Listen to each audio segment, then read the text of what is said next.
terme maudit! Oh là là là là, là, ça devient de plus en plus significatif. Ils sont indignés aussi. Attendez un peu, là. Bon, dans l'alternance encore, j'ai le plaisir d'inviter ici Martine Châtelain, qui représente une autre organisation environnementale bien connue, qui fait un travail exemplaire. Martine représente Au Secours. Qu'est-ce qu'Au Secours vient faire dans les changements climatiques? Un petit rappel. Le Richelieu au printemps passé, vous en rappelez-vous? Ben, ça risque de se reproduire, puis préparez vos sous pour donner des collectes à plusieurs endroits au Québec.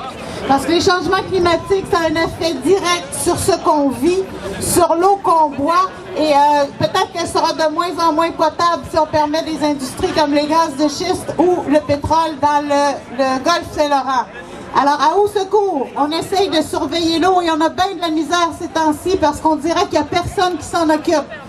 Notre ministre de l'Environnement du Québec, M. Arcan, a l'air d'avoir oublié qu'il y a une loi qui la protège, puis au fédéral, ouais, on a un tout petit problème. Alors, on est là juste pour dire, on sera là tout le temps, et puis on va surveiller l'eau. Essayez de la faire avec nous, puis brassez-les un peu. Merci beaucoup. Stop Harper! J'aimerais signaler en passant qu'il y avait M. Ferland du projet Écosphère. Oui, je le vois, il est encore là. Un projet Écosphère qui est une exposition où on parle d'environnement, où on démontre les choses qui peuvent être faites pour améliorer l'environnement. Eh bien, Écosphère tiendra sa première exposition à Montréal au printemps prochain. Ça serait le fun qu'on remplisse la place et qu'on bloque la ville. Tout le monde vient voir comment on peut faire pour améliorer notre bilan. Là-dessus, il y a des gens, en fait, il y a des gens. C'est pas des gens. Il y a un ours ici avec nous autres. C'est l'ours d'Oxfam. Alors, j'aimerais demander à la représentante de venir nous parler, puisque je pense que l'ours, il parle un langage qu'on ne comprend pas. Mais allez, regardez, on comprend tout. Merci. Mon nom est Marie Brodeur-Gélina, je travaille pour Oxfam Québec. Je suis venue aujourd'hui avec notre ami Climat.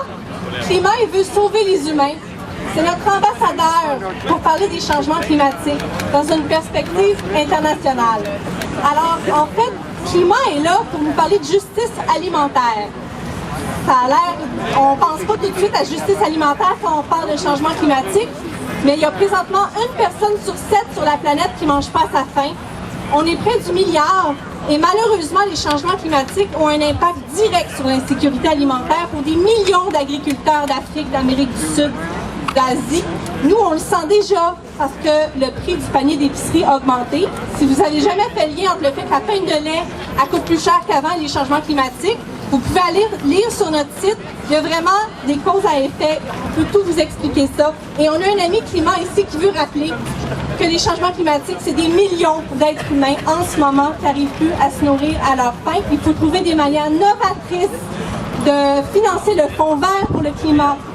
Parce que là, il y a un fonds pour aider les populations à s'adapter, mais il n'est pas financé. Il y a des manières super originales de le faire, comme de taxer le transport maritime, un des plus polluants au monde. Si on taxait ça, on pourrait arriver à des résultats super intéressants. Alors, je vous remercie d'appuyer la campagne « Cultivons la terre, la vie, le monde » avec notre ami Climat. Merci beaucoup.